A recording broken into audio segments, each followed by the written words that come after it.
मक्खन की तरह नरम पूरी का जवाब नहीं, पर इसकी चटनी तो इससे भी लाजवाब बनती है। मैदे की पूरियां बना बनाकर रोज़ एक ही तरह का टेस्ट कुछ स्पेशल बनाएं। आलू और बेसन की पूरी बनाकर देखें, घर वाले आपके हाथ चूम जाएंगे।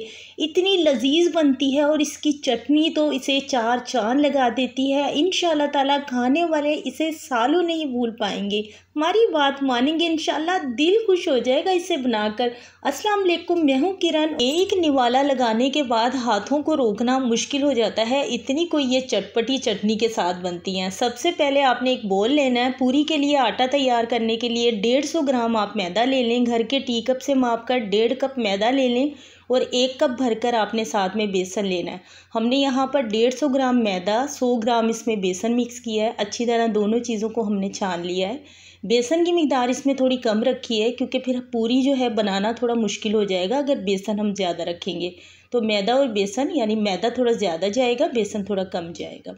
अच्छी तरह हमने मिक्स कर लिया। अब इसमें 1 टीस्पून हम डालेंगे नमक, बिल्कुल ठीक आएगा नमक। अच्छी तरह मिक्स कर लेंगे। उसके बाद अब इसे सॉफ्ट बनाने के लिए हम यहाँ पर किसी भी चीज़ का इस्तेमाल नहीं कर रहे, बल्कि घर पर हमने ले लेना है कुकिंग ऑयल। तकरीबन 6 खाने के चम्मच, चावल खाने वाले चम्मच के हिसाब से आपने माप कर 6 खाने के चम्मच डाल देना है कुकिंग ऑयल। अच्छी तरह मिक्स कर लें हाथ से। इसमें कुकिंग ऑयल का ही इस्तेमाल होगा, इसीलिए कि पूरी के आटे में हमेशा ऑयल का इस्तेमाल किया जाता है, तो पूरियाँ सॉफ्ट बनती हैं। अब यहाँ पर हमने आधा गिलास पानी ले लिया था अपने पास। थोड़ा थोड़ा करके पानी डालकर हमने अच्छी तरह से मिक्स कर लिया। एक हमने सख्त सा डो तैयार किया है। इसका जो आपने आटा गूंदना है वो थोड़ा सख्त रखना है, ताकि जब आप पूरी बनाए ना तो आपको मुश्किल ना हो, आसानी से बन जाए। यहाँ पर पानी से सिर्फ हमने आटे को मिक्स किया था। उसके बाद इस पर 1 टीस्पून हमने कुकिंग ऑयल डालकर अच्छी तरह हाथों से इसे गूंद लेना है। इसे हम 5 से 6 मिनट तक अच्छी तरह गूंदेंगे तो बेहतरीन रिजल्ट आएगा। पूरियाँ बहुत ज़्यादा सॉफ्ट बनेंगी। हल्का सा आटे के ऊपर आपने कुकिंग ऑयल लगाकर इसे ऊपर से ढककर 15 मिनट के लिए इसे लाजमी रखना है, ताकि ये मज़ीद अच्छी तरह सॉफ्ट हो जाए। तब तक आलू का चटपटा मसाला तैयार करते हैं। उसके लिए एक फ्राई पैन में आपने 1 खाने का चम्मच कुकिंग ऑयल लेना है। थोड़ा ही कुकिंग ऑयल जाता है, बस ना होने के बराबर। इसमें आधा टीस्पून आपने ज़ीरा डाल देना है और आधा टीस्पून नमक डाल दिया हमने। आधा टीस्पून ही अधकुटी मिर्चें डालनी है, दड़ा मिर्च, और 1 चुटकी आपने इसमें हल्दी डालनी है। ना ही तो इसमें लाल मिर्च का ज़्यादा इस्तेमाल होगा, ना ही हल्दी का ज़्यादा इस्तेमाल होगा। हल्दी के इस्तेमाल से फिर या तो पीला हो जाएगा मसाला, और लाल मिर्च के इस्तेमाल से या तो मसाला लाल हो जाएगा। तो हमें मसाला थोड़ा आलू का वाइट वाइट रखना है। खट्टा फ्लेवर देने के लिए थोड़ा सा हमने इसमें वाइट विनेगर का इस्तेमाल किया है। अगर ना हो तो आप लेमन जूस का इस्तेमाल कर सकते हैं, बस ये थोड़े चटपटे बन जाएंगे। थोड़ी सी बारीक कटिंग की हुई हरी मिर्चें हमने इसमें डाल दी हैं। और यहाँ पर 2 अदद हमने आलूओं को बॉईल कर लिया था और डालकर अब फ्लेम ऑफ करके आपने मैशर की मदद से अच्छी तरह मैश कर लेना है। मसाला इसमें थोड़ा भुन गया था ना जैसे ही, तो मसाले को बस जलने नहीं देना। यहाँ पर मैशर की मदद से मैश करके इसमें थोड़ा धनिया पत्ता डाल दिया। अच्छी तरह मिक्स करके उतार कर इसे ठंडा कर लें। आटा रखे हुए मज़ीद सॉफ्ट हो चुका है। थोड़ा सा इसमें कटिंग किया हुआ हरा धनिया डालेंगे, इससे बहुत ज़्यादा अच्छा टेस्ट भी आएगा और इसकी लुक भी बहुत खूबसूरत आएगी पूरियों की। अच्छी तरह आटे में हरे धनिया को मिक्स कर लेंगे और बल्कि एक मरतबा ना एक थोड़ा सा हल्का सा गूंद लेंगे इसे, ताकि सारे आटे में अच्छी तरह मिक्स हो जाए। बस इसका एक रोल सा बना लेंगे हम। आटे को इकट्ठा करके ना इसका एक रोल बना लेंगे, ताकि इसमें से कटिंग करके एक बराबर हम पूरी के लिए पेड़े निकाल सकें। तो चलिए इसका रोल बना लेते हैं। इस तरह से कटिंग करके जब निकालेंगे तो पूरियाँ सब एक ही साइज़ की बनेंगी, छोटे बड़े साइज़ की नहीं होंगी।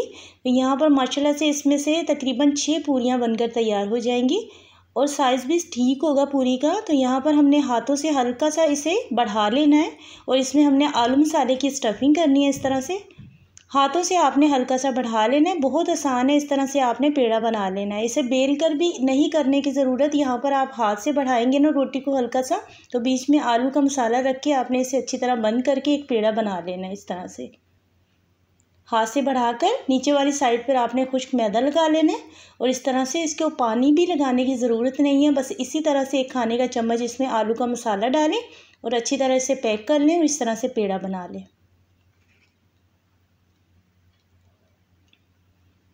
इसी तरह से हमने सारी पूरी के लिए पेड़े बनाकर यहाँ पर तैयार कर लिए हैं। और इसमें से बाकी का जो आलू मसाला बचा है, चलिए इसमें से चटनी बना लेते हैं। 1 अदद आपने मीडियम साइज़ के प्याज को बारीक कटिंग कर लेना है। आलू मसाला जो बचा है उसमें आपने डाल देना है। साथ ही आपने तकरीबन 2 से 3 खाने के चम्मच इमली को पानी में भिगोकर उसका गाढ़ा सा पानी तैयार कर लेना है। गुठलियाँ निकालते गाढ़ा सा पानी तैयार कर लें और आधा टीस्पून इसमें दड़ा मिर्च, आधा टीस्पून नमक डाल दें, अच्छी तरह मिक्स कर लें और ये बन गई है बहुत ही चटपटी मसालेदार आलू मसाले की चटनी। इतनी मज़ेदार लगती है इस पूरी के साथ, और ये स्पेशल इस पूरी के साथ बनाई जाती है। आलू को मसाले को आपने थोड़ा सा बचा कर स्पेशल बनानी है, तो इसके बगैर ये पूरी जो है खाने में मज़े की नहीं लगेगी। इस चटनी के साथ ही खाने में मज़े की लगेगी। यहाँ पर इसे दोनों साइडों से आपने खुश्क मैदा लगा लेना है और हल्का हल्का प्यार से हल्के हल्के हाथों से आपने बेलन से इसे बेल लेना है। थोड़े से क्रैक्स आएंगे साइडों में, तो आपने परेशान नहीं होना, ये फ्राई होगा तो सेट हो जाएगा। जो हम मैदे की पूरी बनाते हैं उससे कहीं ज़्यादा मज़ेदार और इतनी सॉफ्ट मक्खन की तरह नरम ये पूरियां बनकर तैयार होती हैं। शैलो फ्राई आप इन्हें कर सकते हैं, ज़्यादा नहीं, ज़रूरी नहीं है कि बड़ी सी कढ़ाई उसमें खुला सा ऑयल हो, आप हल्के से कुकिंग ऑयल में इसे शैलो फ्राई कर सकते हैं, लेकिन इसे फ्राई करना होता है। तेल जब तेज़ गर्म हो जाए तो आपने उसमें पूरी डाल देनी है। चंद सेकंड लगते हैं एक साइड से कलर आने में। यकीन माने 1 मिनट के अंदर अंदर एक पूरी बनकर तैयार हो जाती है और बिल्कुल भी ऑयली नहीं होती, खाने में बहुत मज़े की लगती है। इस तरह से आपने साइडों से तेल लेकर इसके ऊपर डालते जाना है और साइड को चेंज कर देखें। एक साइड से चंद सेकंड लगते हैं इसे पकने में, बस दूसरी साइड से भी हल्का सा कलर आ जाए, यानी 1 मिनट के अंदर अंदर ये पूरी बनकर तैयार हो जाती है। इसे अगर ज़्यादा आप देर तक फ्राई करेंगे तो इससे ये अकड़ जाएगी, सॉफ्ट नहीं बनेगी। तो पूरी डालनी है, बस 1 मिनट के अंदर अंदर दोनों साइडों से कलर भी आ जाता है। तो आपने फ्लेम को मीडियम रखना है, मीडियम फ्लेम पर आपने इन्हें फ्राई करना है और 1 मिनट के अंदर अंदर ये पककर तैयार हो जाती है। इसी तरह हमने सारी पूरियाँ फ्राई कर ली हैं। जैसे ही गर्मा गर्म पूरी फ्राई होकर तैयार होती हैं तो गर्मा गर्म पूरियों के ऊपर फ़ौरन से ही आपने जो आलू की मसाले की चटनी बनाई हुई है फ़ौरन से आपने इनके ऊपर लगानी है। ये दिखने में आपको क्रिस्पी लग रही हैं, यानी ऊपर से ये क्रिस्पी होती हैं लेकिन अंदर से ये मक्खन की तरह नरम होती हैं, इतनी सॉफ्ट। चटनी उसी वक्त गर्मा गर्म पूरी के ऊपर लगाते जाना है आपने और पूरी को अलग-अलग करके रखते जाना है, यानी कि घर वालों को आप सर्व कर सकते हैं। इस तरह चटनी लगाकर पूरी पर अच्छी तरह आपने चटनी लगा लेनी है पूरी पर।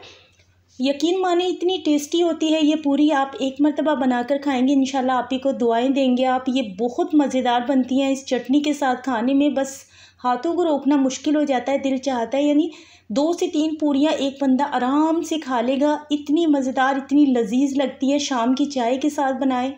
उम्मीद करती हूँ छोटी सी शेयरिंग आपको ज़रूर पसंद आई होगी। मिलते हैं नेक्स्ट वीडियो में। आज की रेसिपी अच्छी लगी है तो इसे ज़रूर ट्राई कीजिएगा और एक प्यारा सा कमेंट्स कीजिएगा, लाइक कीजिएगा, साढ़े चैनल सब्सक्राइब कीजिएगा। अल्लाह हाफिज़।